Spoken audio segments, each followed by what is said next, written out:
Virtuálny svet je nový fenomén.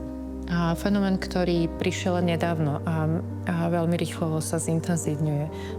A preto niektoré informácie, ako s ním zaobchádzať, prichádzajú postupne v čase a pravdepodobne sa budú naďalej doplňať. Už dnes máme dostatok informácií, kde vidíme, že virtuálny svet vie poškodiť v mnohých oblastiach zdraví dieťaťa. Možno ste niektoré veci robili inak a teraz môžete mať výčitky, že ste niektoré veci zanedbali. Chceme vás ale povzbudiť k tomu, že nikdy nie je neskoro začať s vašim dieťaťom nastavovať hranice a chrániť ho.